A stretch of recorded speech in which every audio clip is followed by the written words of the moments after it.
We're going to go ahead and call to order this meeting of the Board of Trustees of the Urbana Free Library on this September 10th, 2024. Before we do our roll call, just a brief note that Rob was not able to be with us due to illness, so he has called in. Does anyone have an issue with Rob participating via phone?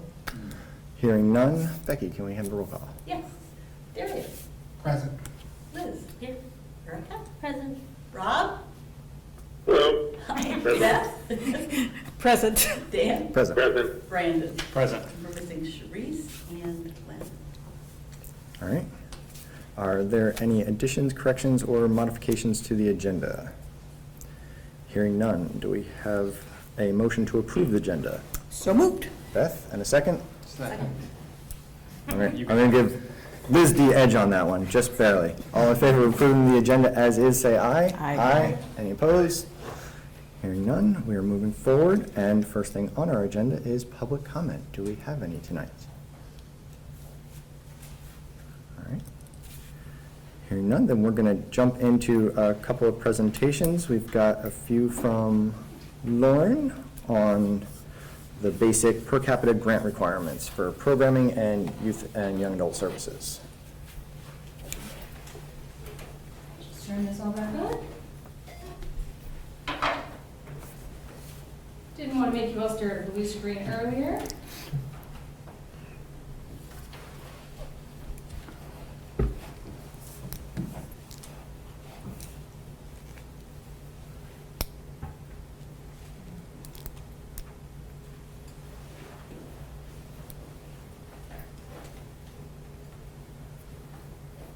Just gonna wait for that image to get a little clearer and then we'll begin. I have two chapters that I'm going to be covering tonight.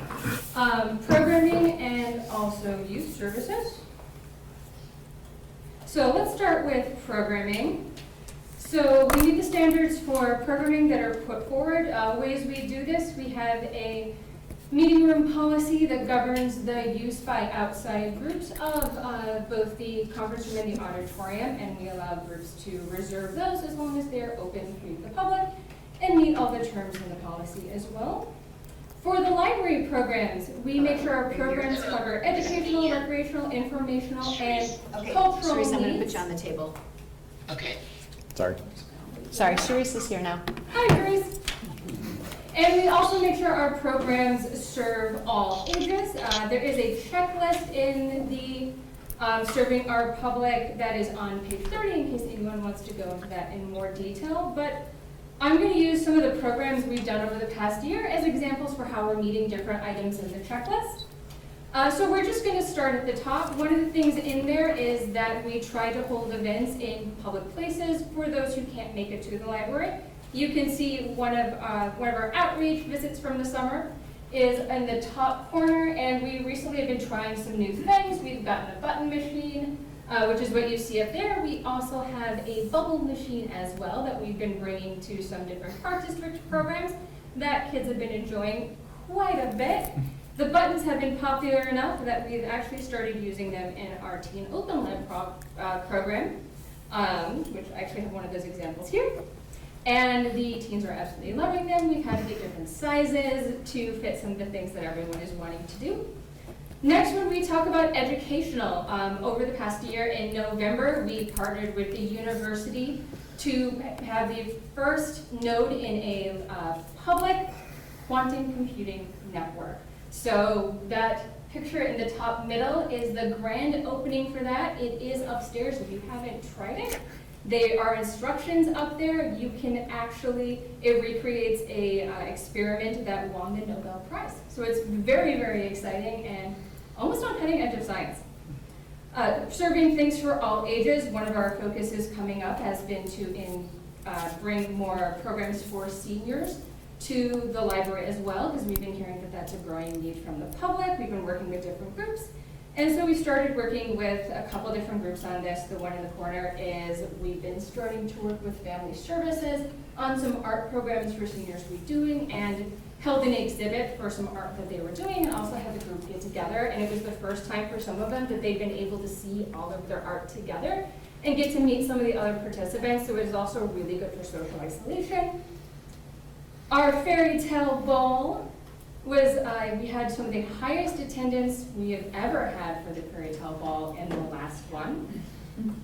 Then in the middle there, we've been trying some different science programming. This is Makerspace Junior, which is a program we do quarterly now that has been very popular with family and kids and really introduces some STEAM concepts to families and gives kids a way to do them in a way that is fun and playful and doesn't feel like they're in a classroom. Archives has been bringing in some really good topics. So we have Quilts, Secret Codes to Freedom on the Underground Railroad, which is a particular program that the community really enjoyed and we had a very good attendance at. And then the other thing we've been hearing from people is that adults are looking for more ways that they can get together that don't involve maybe going out to eat or a bar or ways to make new friends. And so we started with the city doing this craft happy hour program once a month, and it has been working really, really well. We're actually in the process of expanding some of our adult crafting program because it has gone so well. This is one of our Welcome Week programs in the bottom, so we're just trying to make sure that our program reflects the demographics and diversity we have in our community. So we always try to take part in Welcome Week, and we usually hold multiple events. And then the last one new thing that we are doing is that we have hired a bilingual youth programming specialist who speaks Spanish and English. And one of the programs she did during the summer was not only bilingual, but it was also a sensory experience.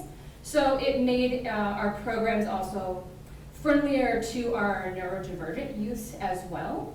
And so we're also looking at, when we take programming into account, making sure we're taking all the different kind of needs that might be in the community into what we're doing.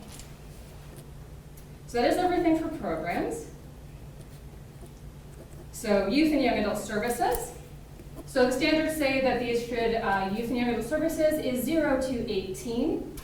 As you can see in there, it meets the recreational and educational needs through print and digital collections, information services, so coming in and getting asked reference questions, library space and furniture. And if you haven't seen the new couches, well, new-ish couches that we have in the children's area that are blue and more kid size, they are working really well. We have trained library staff, and then we also do programs and outreach. One of the things mentioned in the standards is offering our summer reading program, which I will be talking about later. So I just wanted to put that in there. We have our developmental programs for early youth and literacy, so our books and bounces, our craft details for the preschool set.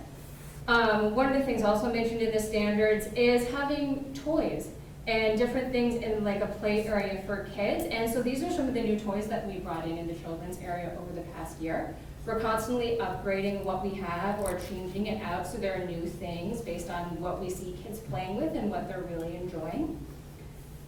Teen Open Lab is our big youth program. It actually got an infusion thanks to 2 different grants in the past year that has helped us redesign the program, bring in new equipment so that we can better meet some of the needs of what the teens are telling us that they want, and also let us use that equipment in different ways so that we can also try and do maybe some more workshop style things.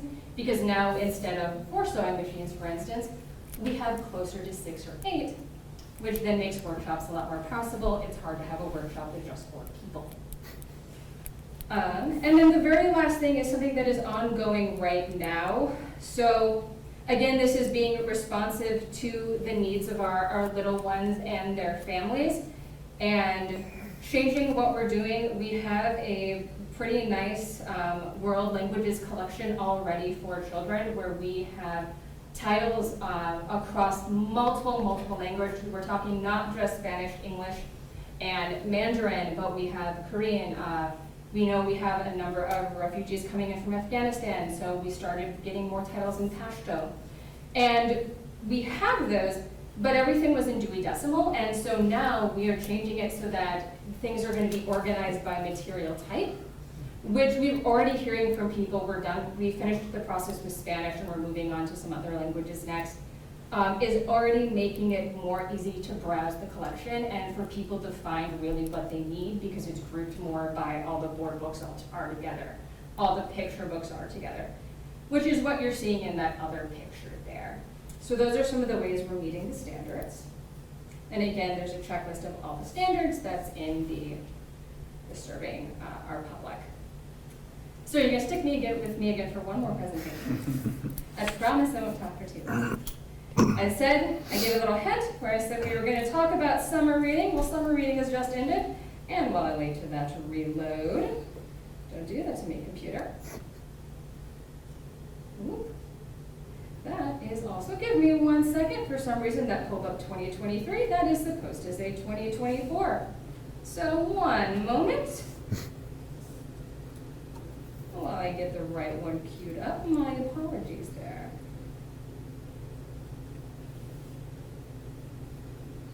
Any questions about the per capita while I am pulling that up?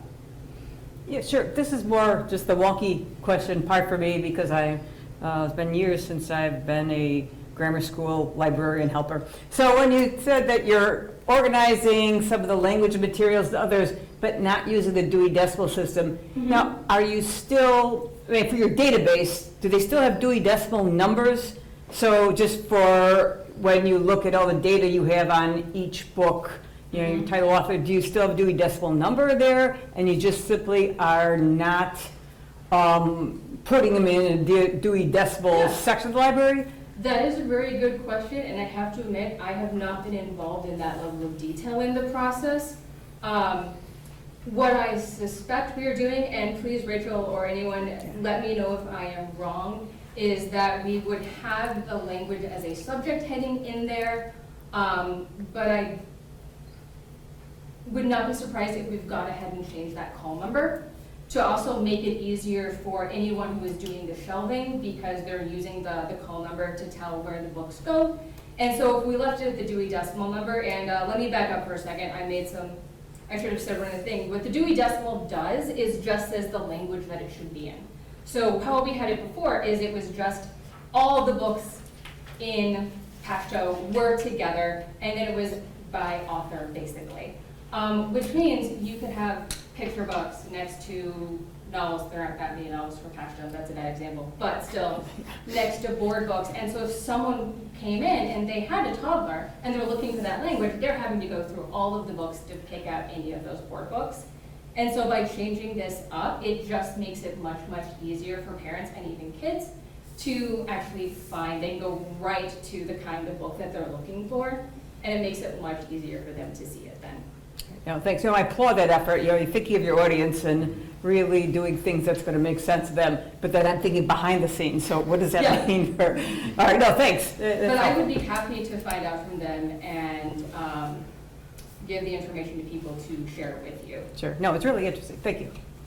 All right. Well, summer reading. So summer reading has just ended. So our summer reading went from May 13th, which is right before school ends, up until the end of August, which is right after school begins. So it really does take up the entire amount of summer as far as any school child is concerned, as long as they're not doing year-round programs. So our basic overview for summer reading, we follow the I Read themes, which is the Illinois Library Association puts these together, but it's used nationally. And the theme this year was Read, Renew, Repeat. We really liked that, so we decided we were going to stick with that too. And the basic overview is that children birth through 6th grade and teens 6th through 12th grade, and if you're wondering, anyone in 6th grade, we let them choose which one they prefer.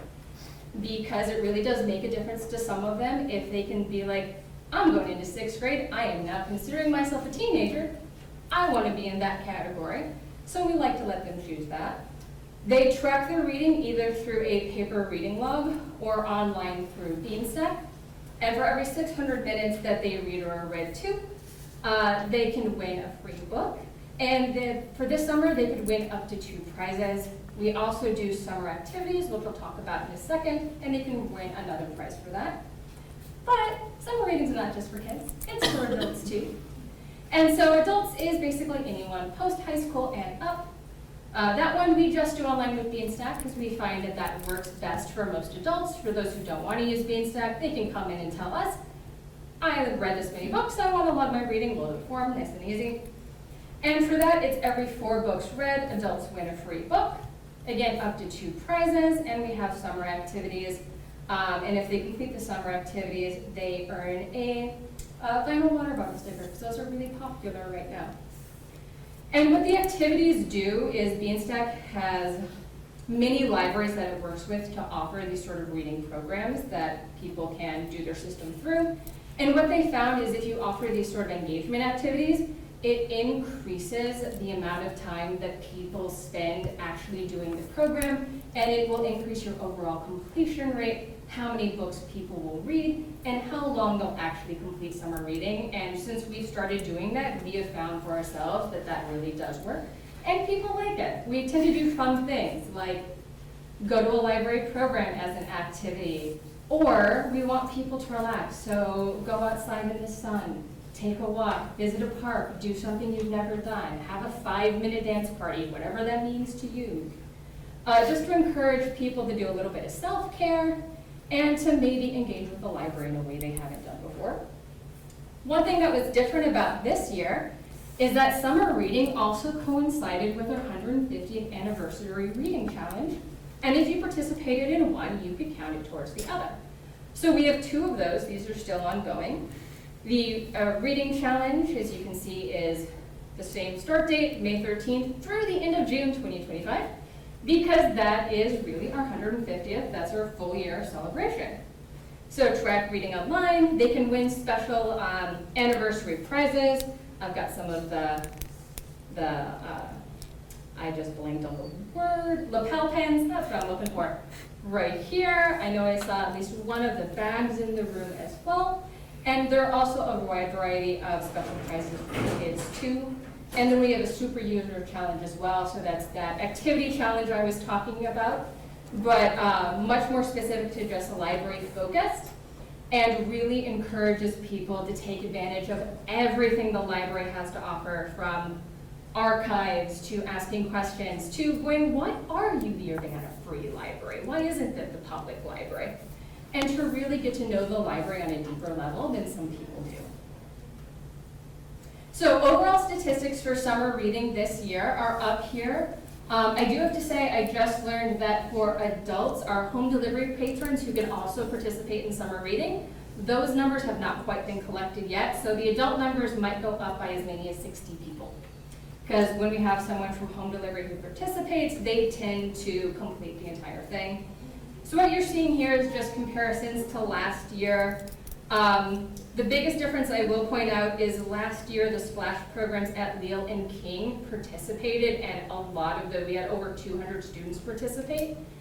This year, unfortunately, due to scheduling, they were not able to participate at that same level. We were able to offer them tours, but we couldn't do what we had done last year where they participated in the program during splash and were able to get a prize, and that definitely affected the number of children that were involved. Last year was sort of a peak for the last couple of years because of that. So if you're wondering why that looks a little different, that's the biggest difference there. And if you take that out, we're actually slightly ahead in the number of people who participated versus last year. We're also ahead on a lot of the minutes that got read too, with even teens and the adults. The participation keeps increasing every year, especially since we switched to Beanstack. It's made it much easier for adults to participate, and so we keep seeing that climb, and that number of books also keeps climbing every year.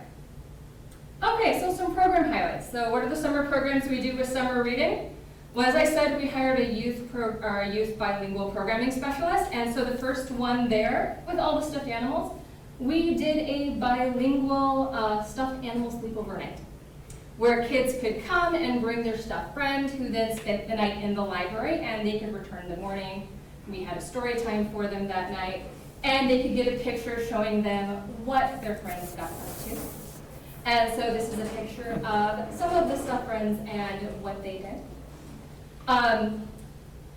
Next, we brought back our annual Lovelands Crafting, which happens in June for Pride Month.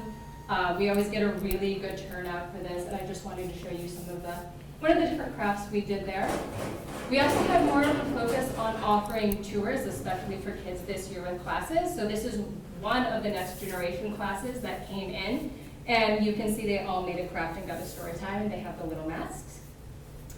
And then with our theme, we did an art recycling program. So we used, where we brought in, things you might think of as trash or things you would put in recycling, and had kids make it into art and walked them through some different projects to fit with the summer reading theme.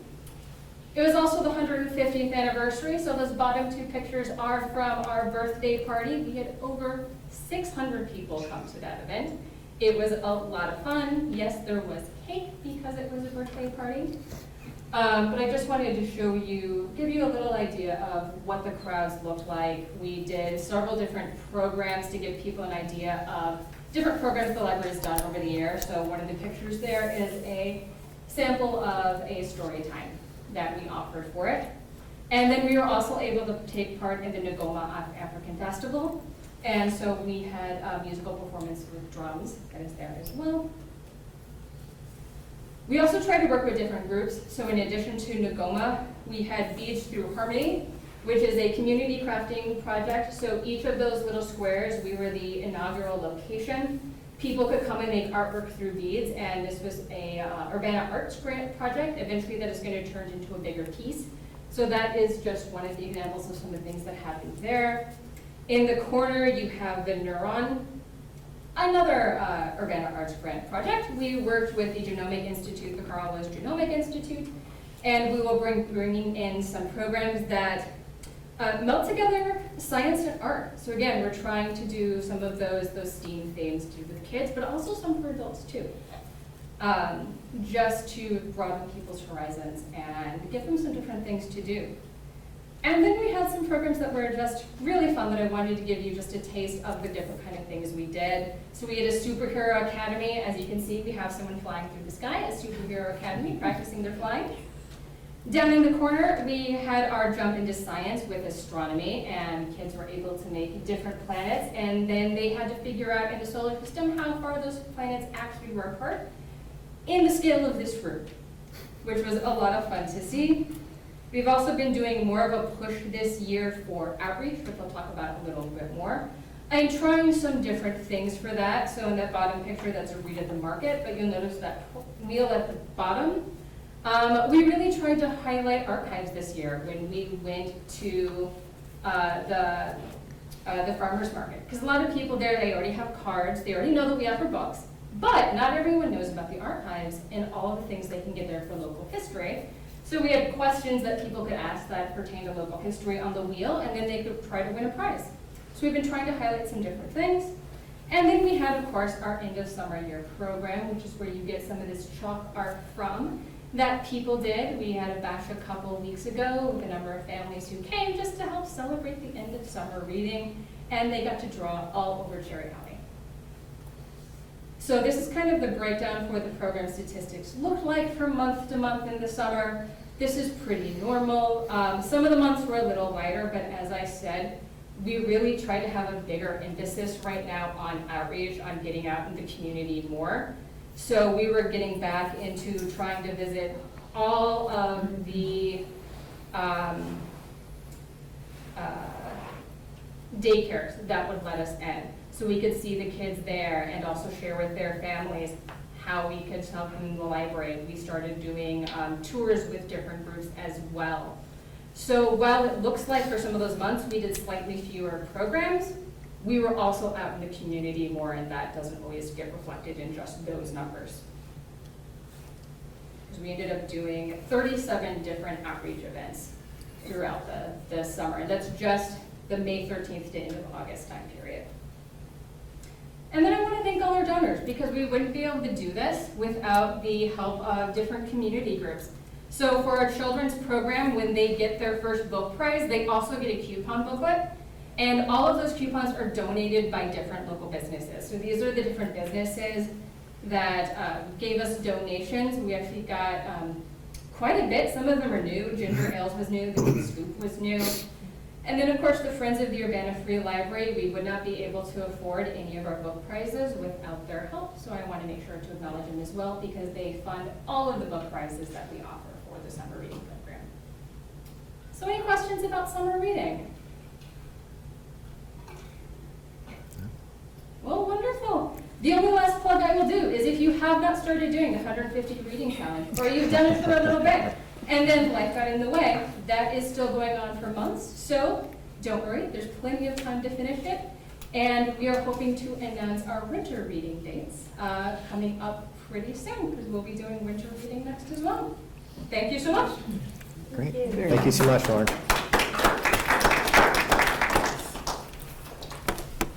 And I can definitely vouch for some of the outreach events, because in my own work, we go out and about and do science outreach, and some of the local school visits that I've been to lately, I've been pleasantly surprised to run into a library stand there as well. Right.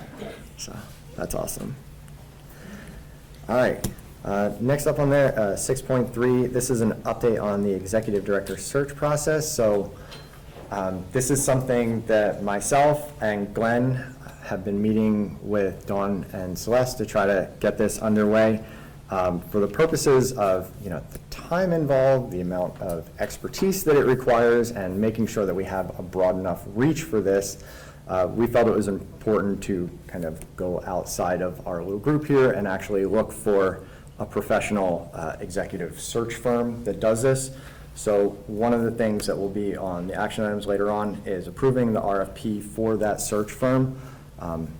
Hopefully you guys are on board with that. So what we're asking from them is we're looking for somebody, well, there's the whole process of looking for them, but what we want from them specifically is to be able to come back here and work with us beforehand, before they even go out and about and start looking for somebody for this, before they put it out there, to have somebody talk to everyone here about priorities, opportunities, and challenges.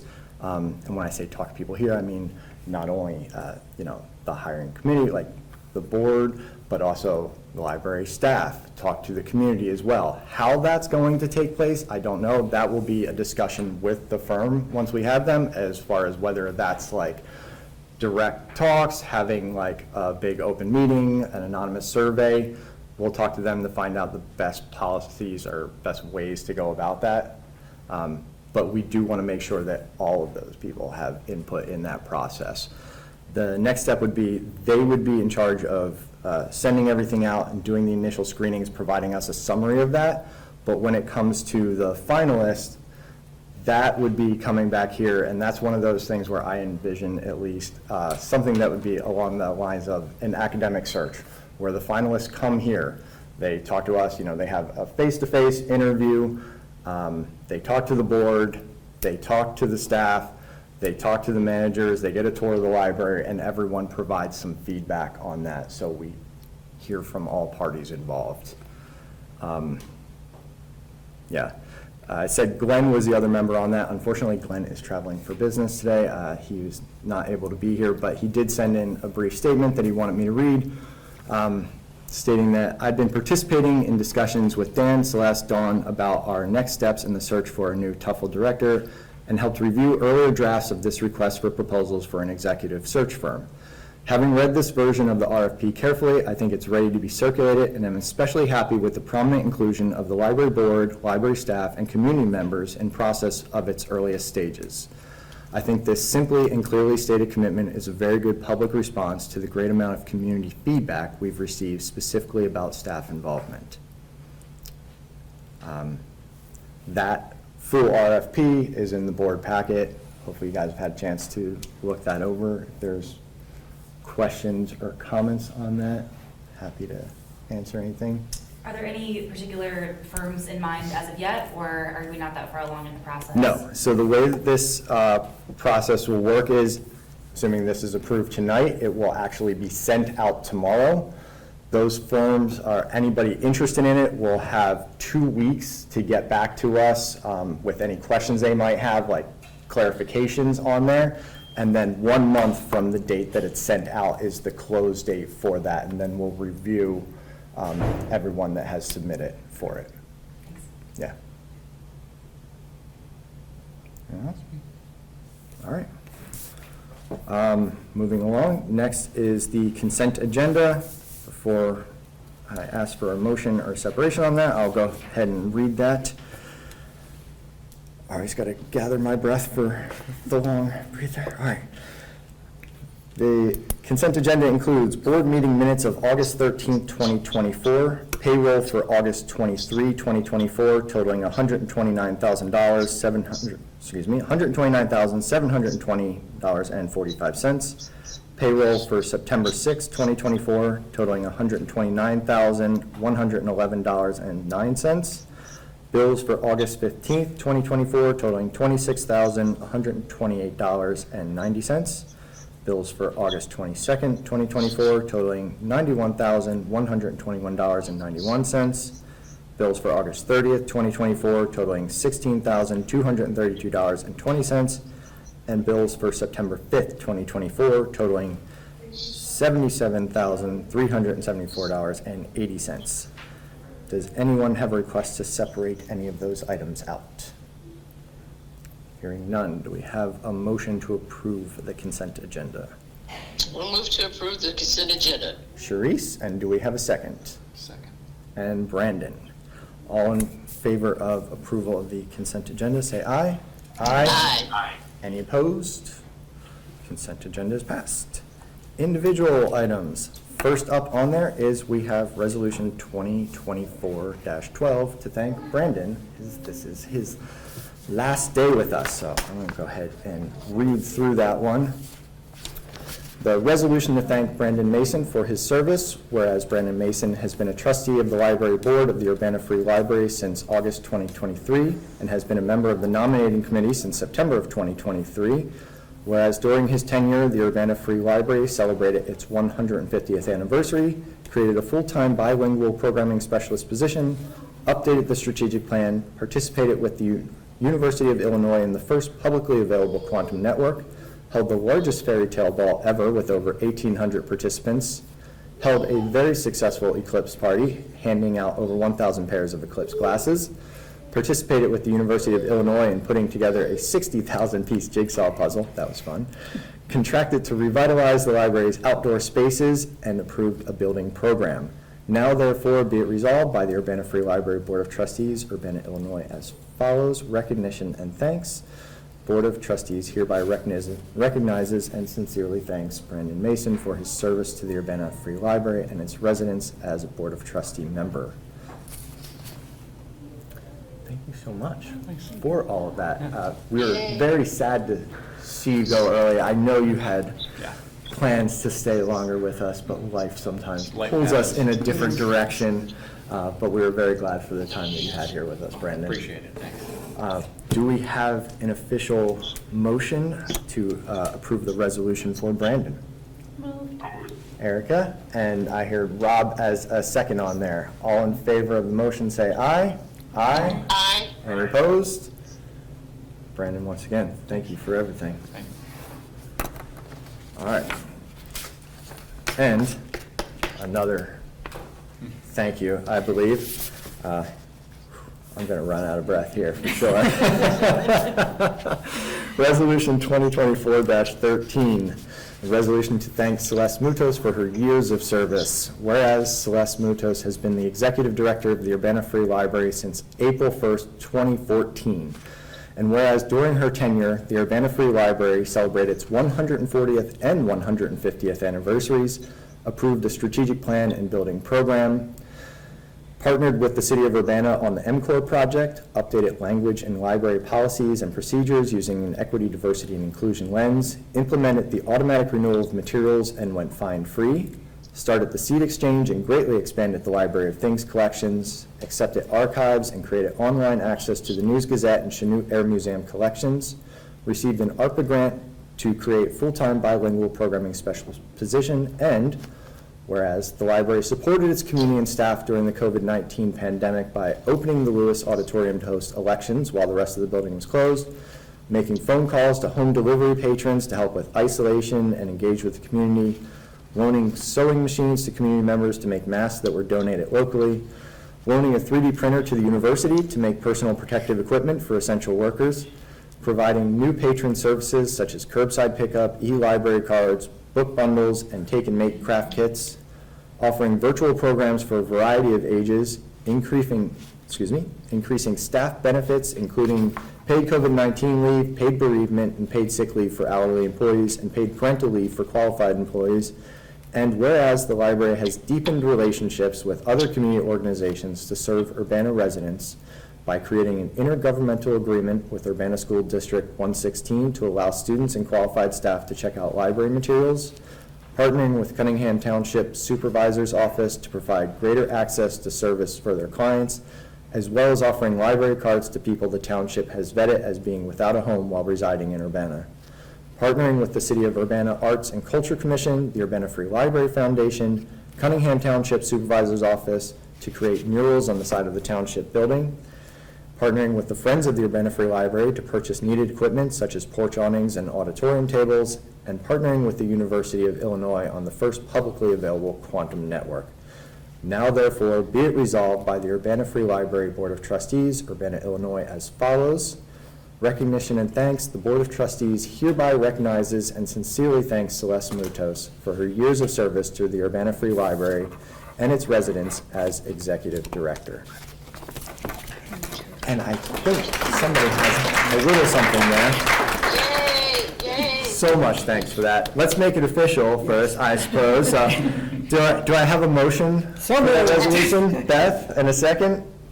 Second. Darius there? All right. All in favor of approving the resolution for Celeste, say aye. Aye. Any opposed? Resolution is passed. Celeste, thank you so much. And if you don't mind, a small token of our appreciation right there. A Zingerman's gift certificate. She knows what one of those is right off the bat. That's local where you're headed, right? Yes, that is, and that is a generous gift. They came and did training for us one time. They're amazing. Ironically, February of 2020. You're so good. Oh, I'll have to read this later and cry later. Thank you so much. I very Yes. much appreciate your time. And it's And all about the there's one more people. thing. It's Yeah. all about the people. The books are great, the collections are amazing, but the people who come here, the people who work here every day are so passionate about their community. I can't imagine a better place to work and to spend a decade of my life and my family's life. So thank you for everything. And there is one more In there. thing on there. You can find it in the back. In recognition of everything, to make sure that you are always remembered, there will be a brick out there in Cherry Alley with your name on it. That's amazing. Thank you so much. I'll have to come back and visit my brick. And everyone else. Thank you. Thank you. Thank you so much, Celeste. All right. Thank you, Celeste. As much as I would love to stay, there are several more items on here, and I heard that there's something happening at 8 o'clock that a lot of people might be interested in viewing, so. 8.3 is approval of the RFP for the executive search firm. Is there a motion for that? Moved. Erica, and a second? Second. And Brandon. Any discussion on the search RFP? Hearing none. All in favor of approval of the RFP for the executive search firm, say aye. Aye. Any opposed? Motion is approved. 8.4, everyone's favorite, Constellation invoice to keep the lights on for $14,019.10. Is there a motion? So moved.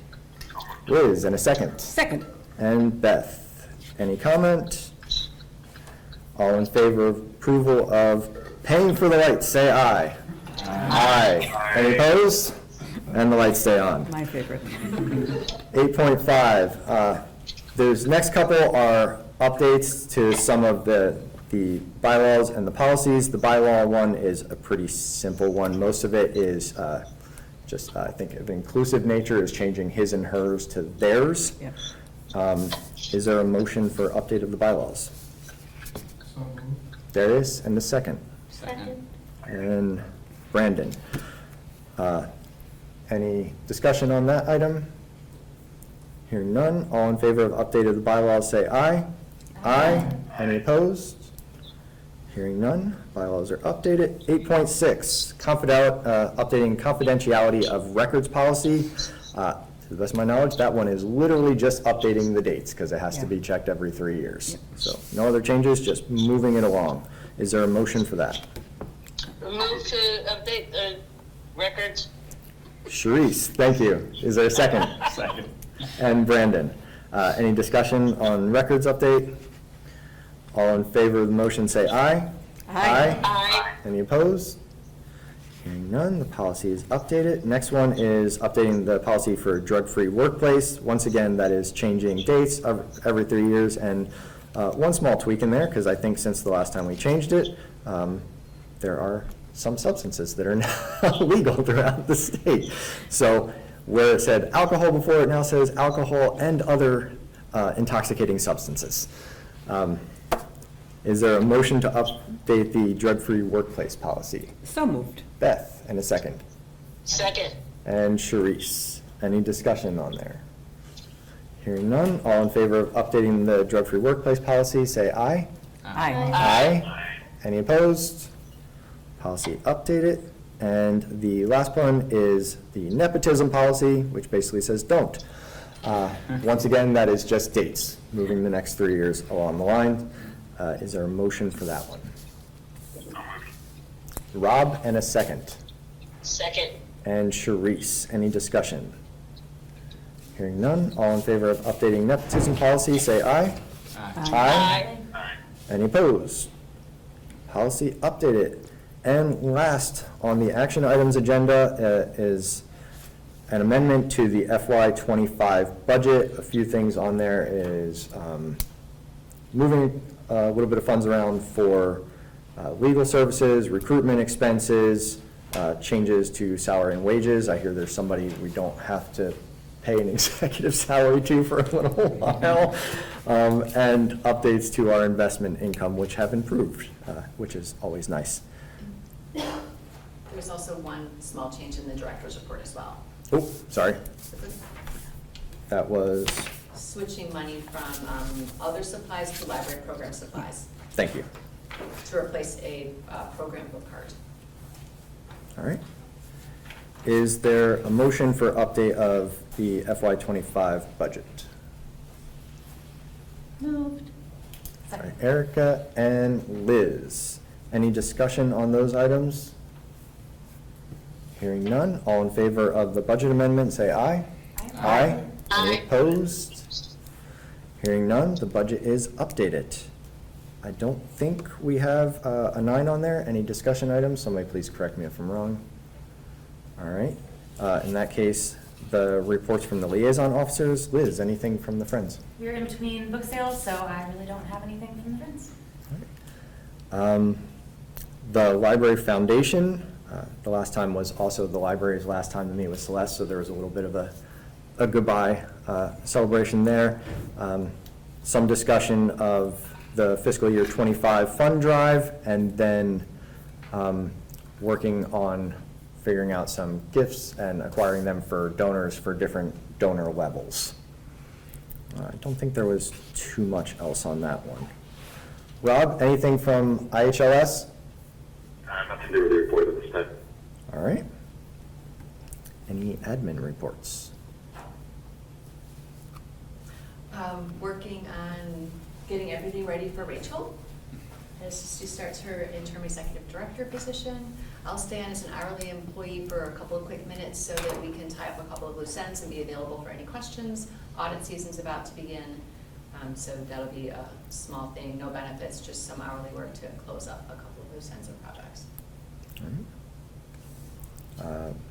Other board or committee reports? I don't believe there are any. Once again, correct me if I'm Can wrong. we say under admin reports also, have you seen the landscaping going in? I have been watching that. I came here the one day and just biked into the lot very quickly and almost came around the corner directly into one of their trucks. I took note of it as I came in. I saw them pulling it all out the other day, and I saw there is new stuff in place already, and it's starting to look nice. Have a nice blast of sun next couple days and heat to get them going. It's great. Awesome. Board president report. The only thing of note here is we had asked prior for a board member that was interested in being on that remodeling core team for the Cirque AV area and Megan's room. Erica, you expressed interest in that, and I hope you're still willing to, because you're the odds-on favorite for it, so I am officially appointing you to be on that core team. We look forward to hearing some awesome updates in the future for that. Sounds good. All right, 14, any unfinished business? Any new business? Anybody want to call adjournment? So we got 10 minutes until 8 o'clock. Motion to adjourn? Moved. Erica, and a second? Second. Brandon's final second. Awesome. All in favor of adjournment, say aye. Aye. Any opposed? I didn't think so. See you all next month.